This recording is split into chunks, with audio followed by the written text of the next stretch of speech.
기도로서 시작하겠습니다. 성부와 성자와 성령의 이름으로 아멘. 사랑해 주 예수님, 늘 우리와 함께 계시며 우리의 행복을 원하시는 주님, 우리의 운명을 바꾸어 진정 행복한 삶을 살 수 있도록 우리의 마음을 바꾸어 주소서. 오늘 이 시간 이 강의를 마친 다음에는 달라진 우리의 모습들을 발견하게 해주소서. 우리 주 그리스도를 통하여 비나이다. 아멘. 성부와 성자와 성령의 이름으로 아멘. 예, 방금 기도드렸던 것처럼 오늘 강의 내용은 운명을 바꾸어서 행복하게 살자라는 내용으로 강의하고자 합니다. 우리가 어릴 때를 생각해 보면은 부모님께서 빨리 들어와라, 공부해라, 용돈 아껴 쓰라는 등의 잔소리를 듣게 되면은 어떤 생각이 들었습니까? 빨리 어른이 되고 싶다는 생각을 했을 것입니다. 왜냐하면 어른이 되면 늦게 들어와도 잔소리를 들을 이유도 없고 돈도 내 마음대로 쓸 수 있고 공부도 안 해도 되고 그래서 좀 더 자유롭고 행복할 것이라고 생각했기 때문일 것입니다. 중고등학교 다닐 때는 공부하기가 힘이 드니까 빨리 대학만 가면은 좀 더 자유롭지 않을까 생각합니다. 그렇다면 대학만 가면 과연 행복합니까? 그러면 졸업하고 나면 행복합니까? 졸업하고 나면 취직해야 할 생각에 또 고민해야 하고 취직하고 나면 행복합니까? 전혀 그렇지 않습니다. 취직을 하고 나면 더욱 힘들어집니다. 그러면 결혼을 하고 나면 무슨 돌파구가 있지 않을까 생각하고 결혼을 해보면 그 순간부터 영원한 행복입니까? 물론 다 그런 것은 아니겠지만 결혼 생활이 더 고통스러운 사람들마저 있습니다.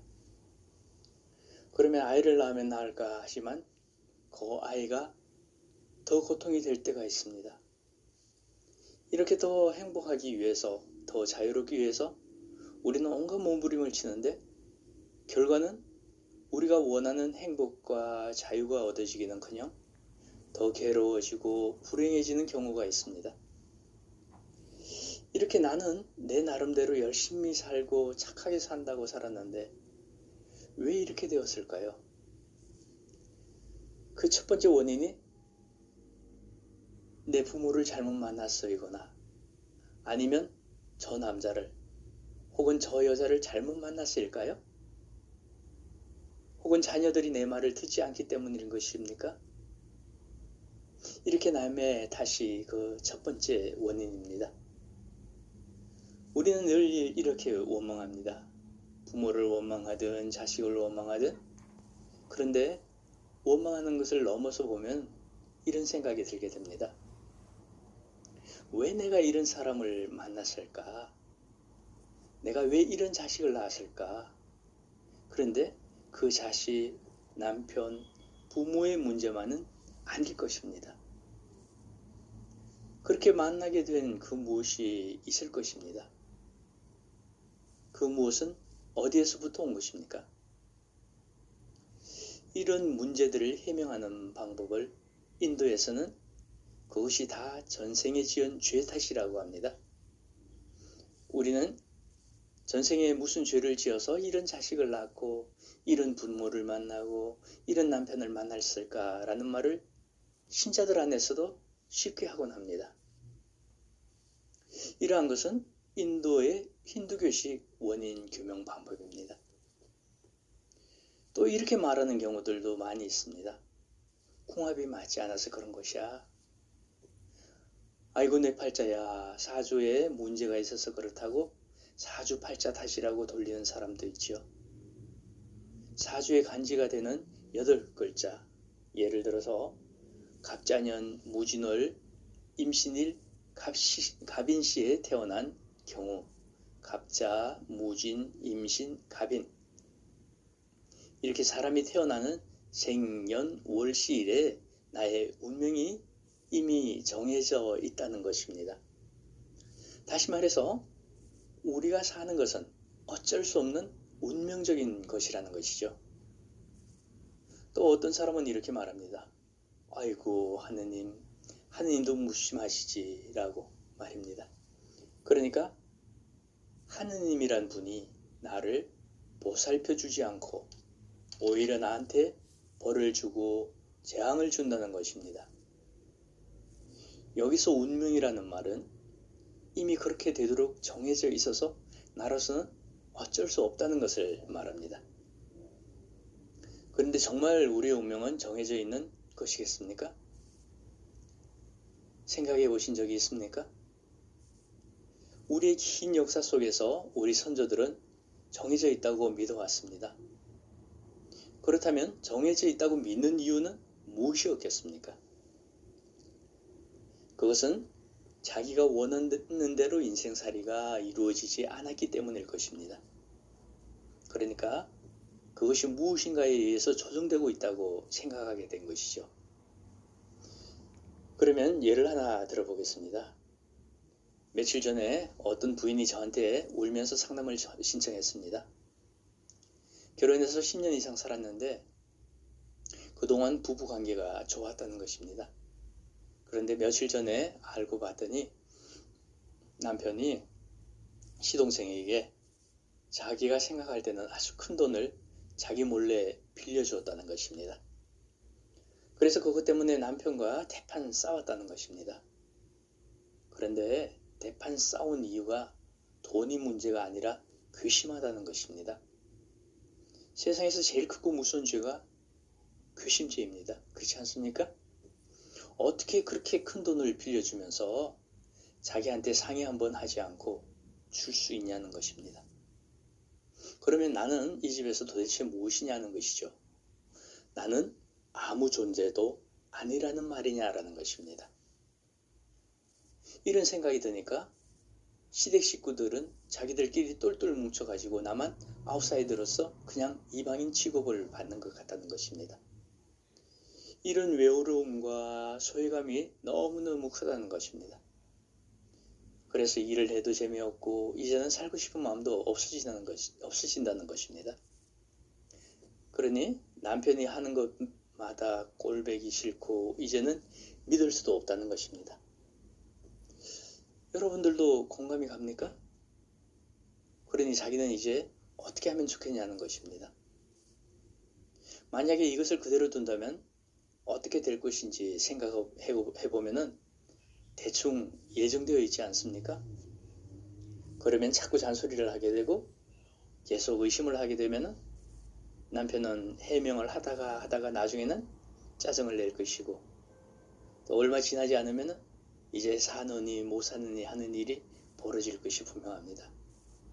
그렇다면 방법은 그렇게 계속 싸우면서 살든지 아니면 이혼을 하든지 해야 해결이 날 것입니다.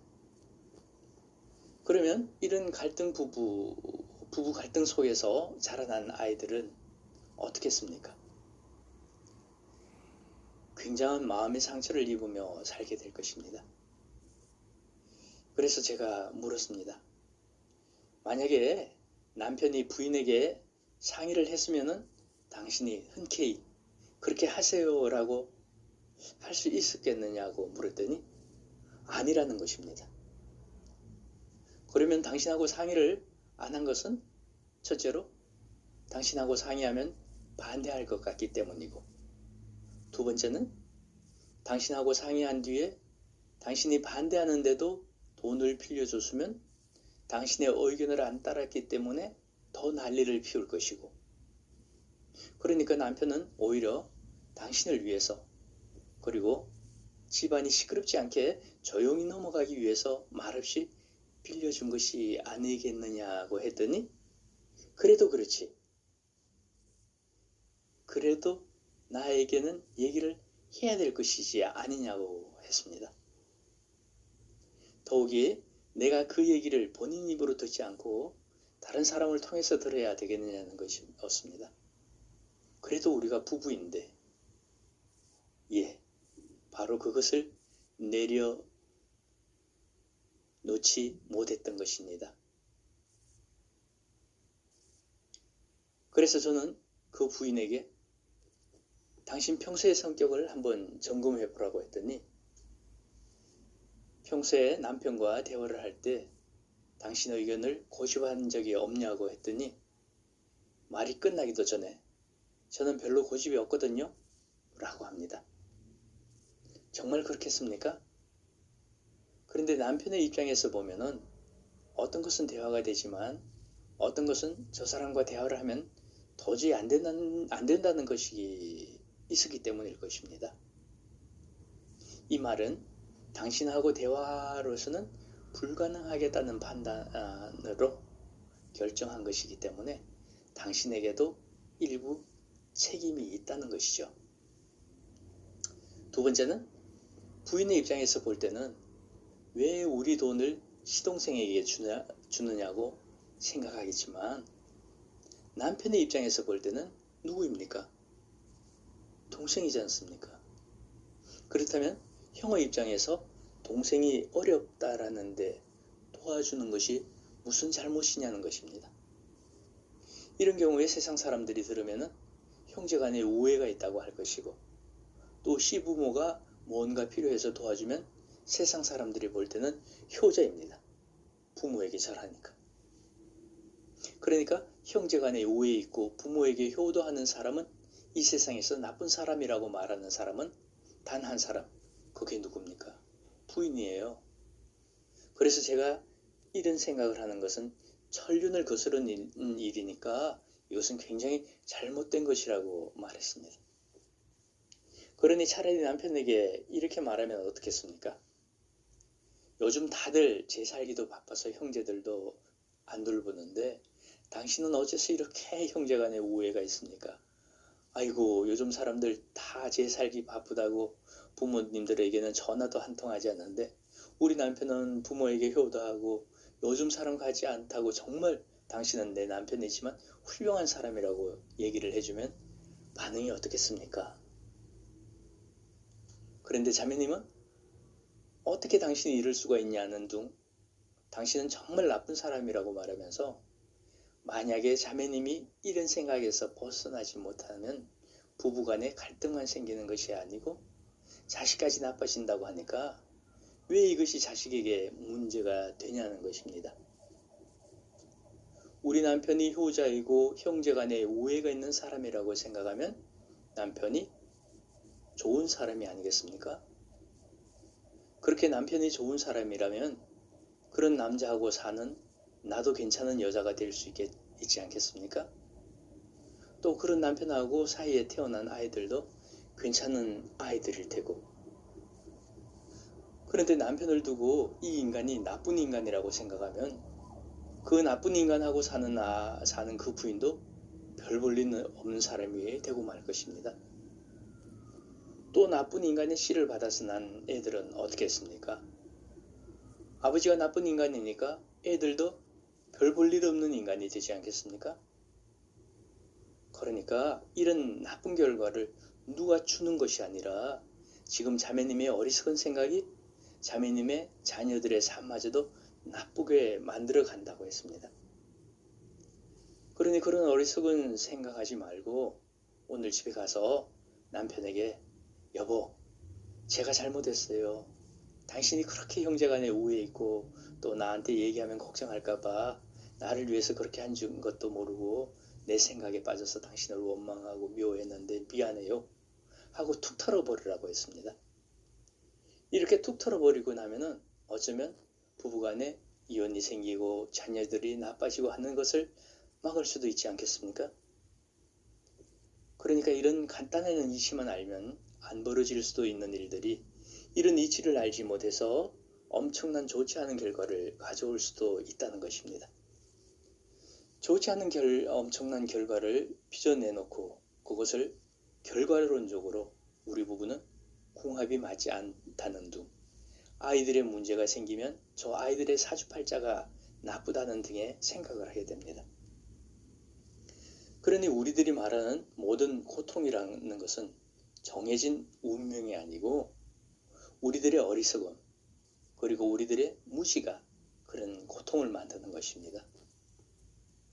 그런데 우리들의 대부분은 스스로가 굉장히 똑똑하다고 생각하는 경우가 많은데 사실은 어리석고 무지한 부분이 엄청 많습니다. 왜냐하면 알고도 행하지 못하니까 그것은 아는 것만도 못하기 때문입니다. 그러면 이러한 고통에서 벗어나려면 어떻게 해야 하겠습니까? 먼저 그러한 무지에서 깨어나서 인생의 이치를 알면은 그런 고통에서 벗어날 수 있을 뿐만 아니라 또 그런 고통을 미연에 방지할 수도 있을 것입니다. 그러면 우리는 이제부터 그렇게 되도록 기도해야 할 것입니다. 그러면 우리의 운명이 점점 바뀌게 될 것이니까요. 운명이 바뀔 수 있는 좋은 방법 하나 가르쳐 드릴까요? 사실은 굉장히 어려운 것인데요. 한번 배워보시겠습니까? 예, 이렇게 빙긋이 웃는 것입니다. 엄청 어렵죠? 예를 들어 상대가 나에게 기분 나쁜 말을 하고 나를 헐뜯고 비난할 때 빙긋이 웃어주는 것입니다. 그런데 사실 여러분의 남편이 혹은 아내가 혹은 직장 상사가 어떤 일로 화를 버럭 낼 때 빙긋이 웃을 수가 있겠습니까? 사실은 안 되죠. 그래서 어렵다는 것입니다. 웃기보다는 같이 대응을 하게 되는 것이 일반적인 것입니다. 이렇게 우리가 같이 대응을 하게 되니까 우리의 인생살이가 마치 나쁜 쪽으로 정해져 있는 것처럼 굴러가게 되고 좋은 쪽으로 변화는 늘 없어 보이는 것입니다. 생각을 조금만 바꿔보면 상황이 확 달라집니다. 남들이 나에게 욕을 할 때 웃을 수도 있습니다. 여러분들에게 누가 선물을 주는데 그것을 받지 않는다면 그 선물은 누구 것이 됩니까? 주고자 했던 상대의 것이 될 것입니다. 상대가 나에게 한 다발의 욕을 선물로 주는데 내가 그것을 받지 않고 웃음으로 대신한다면 그 욕은 누구의 것이 되겠습니까? 또한 상대가 나의 웃음을 달갑게 여기지 않고 받아들이지 않을 것입니다. 그러면 그 웃음은 또한 누구의 것이 되겠습니까? 루카복음 10장 5절에서 6절에 어떤 집에 들어가거든 먼저 이 집에 평화를 빌어라 빕니다 하고 말하여라. 그 집에 평화를 받을 사람이 있으면 평화가 그 사람 위에 머무르고 그렇지 않으면 너희들에게 되돌아올 것이다 라고 하였습니다. 자, 어떻게 하시겠습니까? 이제 늘 습관대로 하지 말고 이렇게 거슬러서 한번 웃을 수만 있다면 여기서 운명이 바뀌게 될 것입니다. 이제 이 시간 이후부터 한번 해봅시다. 옛날 같으면 거의 자동적으로 맞대응해서 언성을 높일 일도 오늘 우리가 나눈 그대로 한번 웃어서 운명이 바뀐다면 한번 웃어보는 것도 나쁘지 않을 것입니다. 그러면 도대체 운명이란 것이 무엇입니까? 사전을 한번 찾아봤습니다. 사전적 의미는요, 인간을 포함한 우주의 일체를 지배한다고 생각되는 초인간적인 힘이라고 적혀져 있었습니다. 운명이란 것은 바뀌지 않기 때문에 우리가 운명이란 말을 씁니다. 바뀌게 되면 운명이란 말을 쓰지 않을 것입니다. 그러면 바뀌지 않는 것이 무엇이겠습니까? 그것은 습관입니다. 예를 들어서 말하는 습관, 생각하는 습관, 마음 쓰는 습관, 사고하는 습관 등 이러한 것은 거의 습관적으로 반응하고 나타납니다. 습관이 몸과 마음에 가득 배어서 나도 모르게 저절로 대응되는 것, 이런 것들이 내가 하는 것 같지만 사실은 그렇지도 않습니다. 예를 들어 보면은 앞에 있는 한 자매님을 웃게도 화내게도 내가 마음대로 할 수 있습니다. 내가 자매님에게 칭찬을 잔뜩 해주면 자매님은 빙긋이 웃을 것입니다. 그러나 제가 비난을 하게 되면 화를 내겠죠. 그러면 저 자매님은 나에 의해서 조종되는 것입니다. 그런데 내가 비난을 할 때도 한번 빙긋이 웃을 수 있고 칭찬하는데도 웃지 않을 수 있다면 어떻게 되겠습니까? 남에 의해서 내 인생이 조정되지 않는 것입니다. 그런데 우리가 살아온 습관으로 우리는 칭찬받으면 자동으로 웃는 반응을 하고 기쁜 반응을 하게 되고 비난에는 자동으로 싫은 반응을 일으키게 됩니다. 이렇게 좋고 싫고가 내 의지로 조정되지 않는 거의 무의식적으로 이루어지는 것입니다.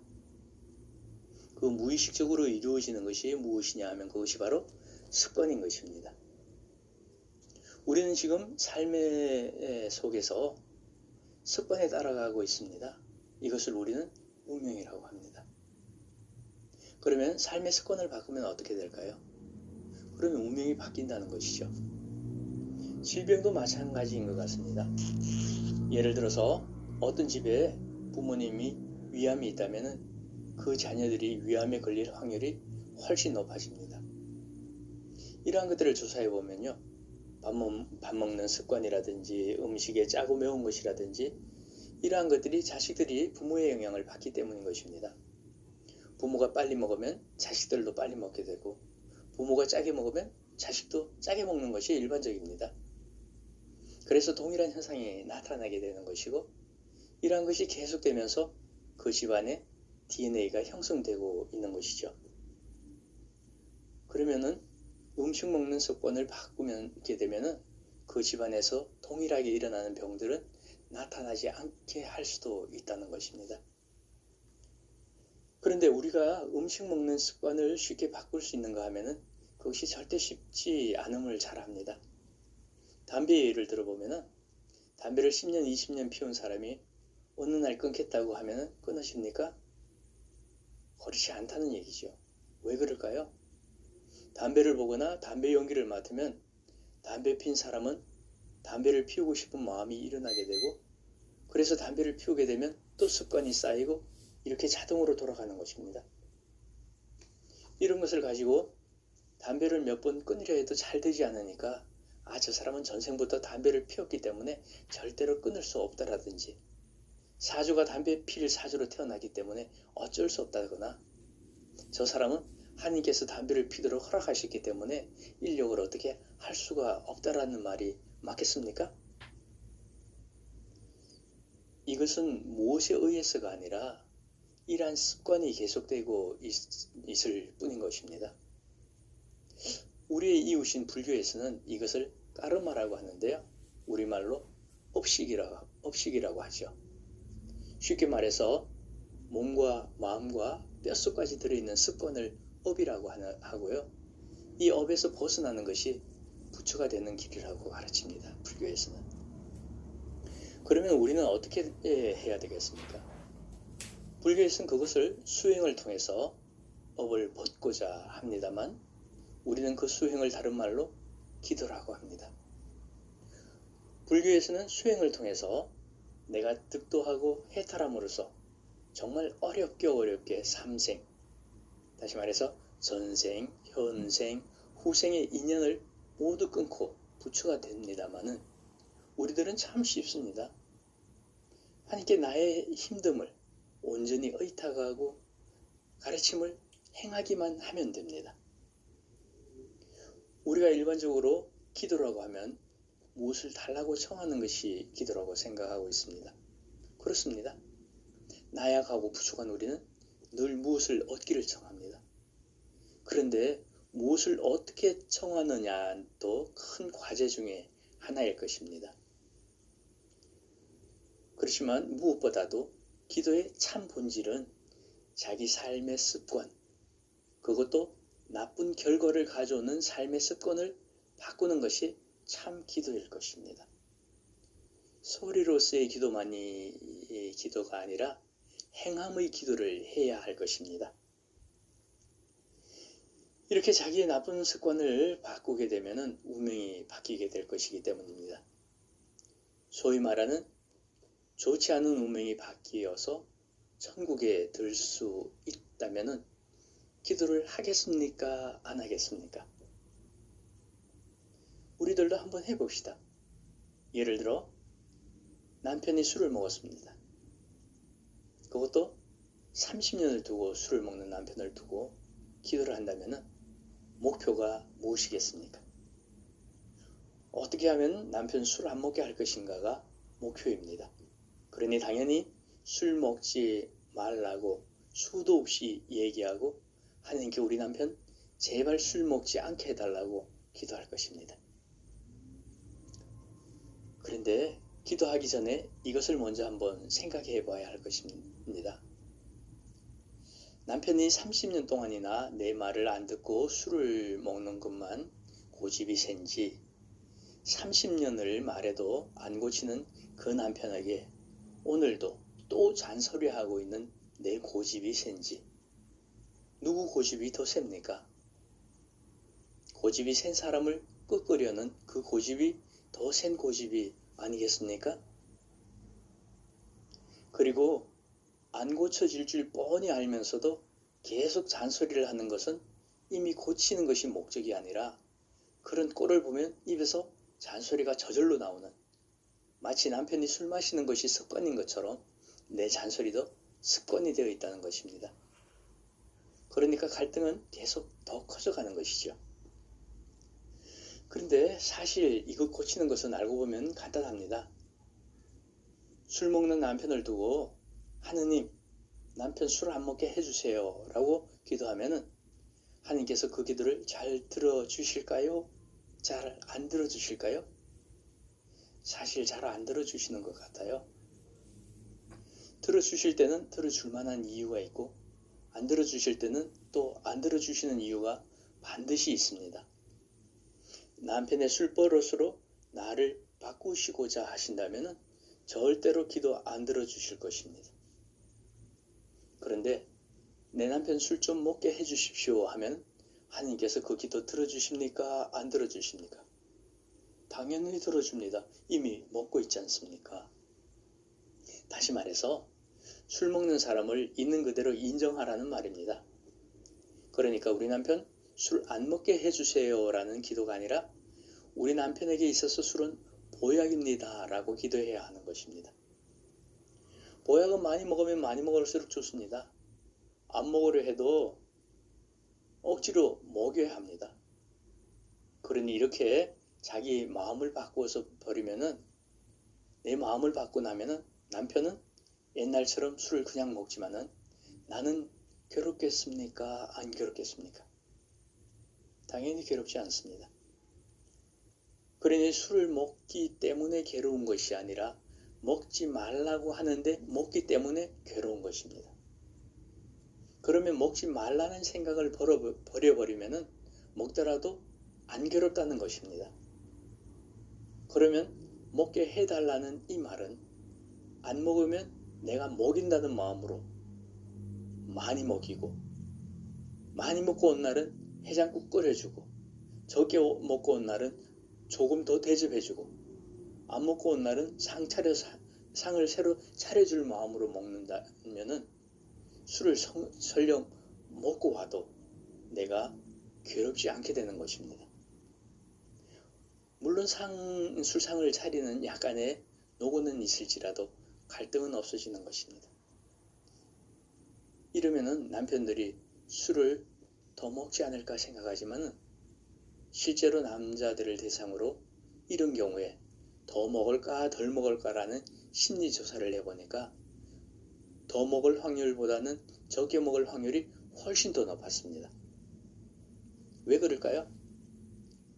술을 먹는 것은 기분이 좋아서 먹는 경우도 있지만 대부분 직장인들은 스트레스 때문에 먹게 되는데 아내들의 마음이 달라지면은 세상 스트레스는 그대로 있더라도 최소한 아내에 대한 스트레스는 없어지지 않겠습니까? 그러면 없어진 만큼 적게 먹게 된다는 것입니다. 먹어도 상관없고 먹어도 덜 먹는다면 여러분은 어느 쪽을 선택하겠습니까? 그런데 문제는 술 먹는 남편 보고 술 먹지 마세요라고 하면은 남편이 술 먹느냐 안 먹느냐에 따라서 나의 행복과 불행이 늘 교차되지 않습니까? 술 마시는 남편에게 많이 드세요라고 할 수 있는 마음을 먹으면 그 사람이 술을 먹든 안 먹든 나한테는 영향을 주지 못한다는 것입니다. 그렇다면 어느 쪽이 여자로서 더 현명하겠습니까? 나의 행복을 내가 가지고 있는 사람이 현명한 사람이겠습니까? 아니면 나의 행복을 다른 사람에게 맡겨놓고 좌우되는 사람이 현명하겠습니까? 또 현실적으로 어떤 것이 상대에게 더 좋은 영향을 줄 수 있겠습니까? 이런 것을 바로 지혜라고 합니다. 우리는 솔로몬처럼 세상의 그 어떤 것보다 앞서서 지혜를 청해야 할 것입니다. 이런 지혜가 쌓이면은 삶이 바뀌는 것입니다. 관계도 바뀌고 삶의 자세도 바뀌고 마음에서 기운도 바뀌게 됩니다. 기운이 바뀐다는 것은 성령의 역사하심이 달라지기 시작한다는 것입니다. 이러한 것이 아주 작은 것 같지만은 점점 바뀌어서 얼굴이 밝아지고 인상이 바뀌게 됩니다. 자매님들, 겉화장이 중요한 것이 아니라 마음이 중요한 것이니까 마음에 화장을 잘해야 얼굴이 진짜 예뻐지는 것입니다. 이렇게 우리는 자기를 조금씩 바꾸어 가야 합니다. 여기서 제일 중요한 것은 먼저 이런 원리와 이치를 알아야 하는 것이 아니겠습니까? 그런데 대부분의 사람들은 자기 생각에만 빠져서 원리고 이치고 생각하지 않습니다. 되려 거꾸로 하고 있습니다. 그래서 어릴 때는 어른이 되면 행복할 줄 알았는데 어른이 되어서도 행복하지 못하고 결혼하면 행복할 줄 알았는데 도리어 괴롭다면은 어른이 문제가 있고 결혼이 문제가 있는 것인가요? 그렇지 않다는 것이죠. 바로 어리석은 생각을 갖는 데서 문제가 있을 것입니다. 여러분은 혼자 있으면 외로워요? 안 외로워요? 외롭습니다. 그러면 외롭다는 것은 혼자 있고 싶다는 것입니까? 아니면 누군가 함께 있고 싶다는 것입니까? 같이 있고 싶다는 말입니다. 그래서 사람들은 사람을 만나게 됩니다. 둘이 만나서 같이 있다 보면은 어떤 일이 생겨요? 의견 충돌이 생기기 마련입니다. 그리고 같이 오래 있다 보면 귀찮아지기도 하죠. 귀찮으면 혼자 있고 싶고 그러면 헤어지고 싶어집니다. 그래서 혼자 있으면 또 외롭고 둘이 있으면 귀찮아지고 되풀이하게 됩니다. 왔다 갔다 이것이 소위 방황입니다. 그래서 처녀총각은 결혼하고 싶어하고 결혼한 사람 중에는 이혼하기를 원하는 사람이 있고 이혼하고 조금 있으면 재혼하고 싶어지고 그러니 결혼한다고 다 행복해지는 것도 아니고 이혼한다고 반드시 또 행복해지는 것도 아니라는 말입니다. 사실은 혼자 있어도 외롭지 않아야 하고 둘이 있어도 귀찮지 않아야 하는 것입니다. 외롭다는 것은 혼자 있기 때문에 혹은 둘만 있기 때문에 오는 것이 아닙니다. 만약에 내가 아내를 싫어하거나 남편을 싫어한다면은 두 부부가 한 이불 속에 있어도 외로운 것입니다. 그 외로움은 혼자 있고 둘이 있는 데서 오는 문제가 아니라 마음의 문을 닫고 있으면 외로운 것입니다. 이 시내에서 엄청나게 많은 사람들과 몸을 부대끼고 있어도 마음의 문을 닫고 있으면 외로워지고 산속에서 혼자 있어도 마음의 문을 열고 있으면 하늘과 땅, 달과 별들, 꽃들과 바람, 새들과 나무들과 대화가 되기 때문에 하나도 외롭지 않습니다. 이런 면에서 우리 교회 안에서 가장 대표적인 성인을 꼽으라면 당연히 프란치스코 성인을 들 수 있겠지요. 그래서 우리는 마음의 문을 여는 것이 중요하지 같이 있고 혼자 있고의 문제만은 아닌 것 같습니다. 또 둘이 있으면 귀찮다고 하는데 귀찮다고 하는 것도 둘이 있기 때문이 아니라 내가 상대를 싫어하게 되면 귀찮아지게 되는 것이죠. 시끄러운 소리가 듣기 싫다라고 하는데 그 말이 맞습니까? 틀립니까? 시끄러운 소리를 듣기 싫어한다라고 하는데 시끄러운 소리를 듣기 싫어하는 것입니까? 아니면 듣기 싫은 소리를 시끄럽다고 하는 것입니까? 사실은 듣기 싫은 소리를 시끄럽다고 하는 것이지요. 소리 자체에는 시끄러운 소리가 있는 것이 없습니다. 소리는 다만 소리일 뿐인데 그 소리가 듣기 싫으면 시끄러운 소리가 되는 것이고 듣기 좋으면 아름다운 소리가 되는 것입니다. 그래서 우리가 살아가는 존재, 혼자 살든 둘이 살든 자식이 있든 없든 부모를 모시고 있든 안 모시고 있든 삶의 조건에는 좋은 것도 없고 나쁜 것도 없습니다. 다만 조건일 뿐입니다. 그런데 그것을 어떻게 받아들이느냐에 따라서 좋은 조건이 될 수도 있고 나쁜 조건이 될 수도 있다는 것입니다. 그러니까 마음에서 좋게 받아들이면 주어진 조건이 좋은 조건처럼 보이고 마음에서 싫어하면 나쁜 조건처럼 보이는 것입니다.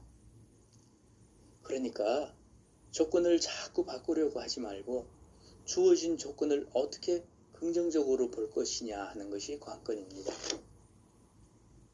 긍정적으로 보기 시작하면요, 바로 자신의 삶이 행복해지는 것이고 그러면 우리의 운명도 바뀌는 것입니다. 그러니 우선 이런 이치를 아는 것이 중요하고 두 번째는 알아도 나도 모르게 자꾸 옛날 방식으로 하게 될 때가 문제가 됩니다. 잔소리 안 하겠다 하고서는 또 하게 되고 담배 안 피우겠다 하고서는 또 피우게 되고 이렇기 때문에 그 잘못된 습관을 꾸준히 고쳐나가야 된다는 것입니다. 이렇게 잘못된 습관을 꾸준히 고쳐나가야 되는데 이렇게 잘못된 습관을 고쳐나가는 것을 이름하여 기도라고 하는 것입니다. 지금까지 얘기를 다시 정리해보면 우리들의 현재의 운명을 바꾸려면 첫째, 이치를 바르게 알아야 하고 두 번째, 이치를 알아도 해결이 잘 안 되는 것은 습관화된 무의식이 작동하기 때문에 꾸준히 기도로 그것을 바꾸어야 한다는 것입니다. 여기서 잠시 빠져나와서 다른 이야기 하나 해보죠. 신앙인과 미신을 믿는 사람들의 차이가 무엇인지 아십니까? 무당을 찾아간 사람들이 두 손을 빌면서 기도하는 모습을 보면은 그리스도인들이 하느님께 기도하는 모습보다 훨씬 더 경건합니다. 굿을 잘하기 위해서 용한 무당에게 희사하는 금액을 보면은 그리스도인들이 하느님께 바치는 헌금보다 훨씬 더 많습니다. 사람들이 용한 무당에게 받은 부적을 얼마나 소중하게 간직하는지 관찰해 보면요, 그리스도인들이 하느님의 말씀인 성경을 소중히 여기는 것보다 훨씬 더 귀하게 다룹니다. 하지만 그들을 가리켜서 어느 누구도 신앙인이라고 부르지 않습니다. 미신을 쫓는 자라고 말합니다. 그렇다면 미신과 신앙의 차이는 무엇일까요? 미신은요, 인간이 돈이나 능력을 혹은 재주로 신의 마음을 달래서 자신의 목적을 성취하려는 것이고요. 이런 경우에 자신은 결코 변하지 않습니다. 다시 말해서 자신은 그대로 있으면서 재주껏 신의 마음을 돌이키려는 것이 바로 미신의 특징이죠. 이것에 비해서 신앙은 하느님을 변화시키는 것이 아니라 절대적인 그분의 말씀 앞에서 자신이 항상 변화되는 것을 의미합니다. 따라서 하느님을 믿느냐 믿지 않느냐도 중요하지만 어떤 믿음을 갖고 있느냐가 더 중요합니다. 자기 변화를 수반하지 않는 믿음이란 미신에 지나지 않기 때문입니다. 우리 자신이 변화해가는 참된 신앙의 소유자이기보다 하느님을 달래고 올려서 자신의 목적만 성취하려는 어떤 미신적 신앙을 갖고 있지는 않은지 하느님 앞에서 성찰해야 할 것입니다.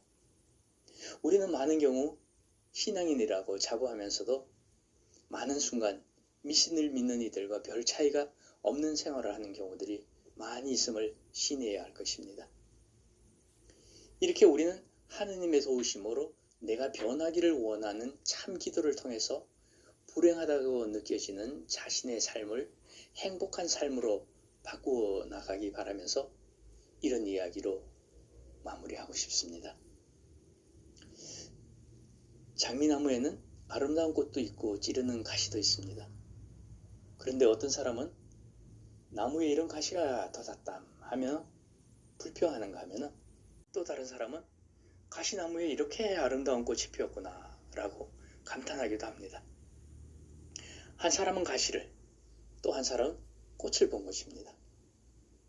한 사람은 나쁜 환경을 보고 고통스러워하고 한탄하지만, 한 사람은 좋은 것을 발견하고 기뻐합니다.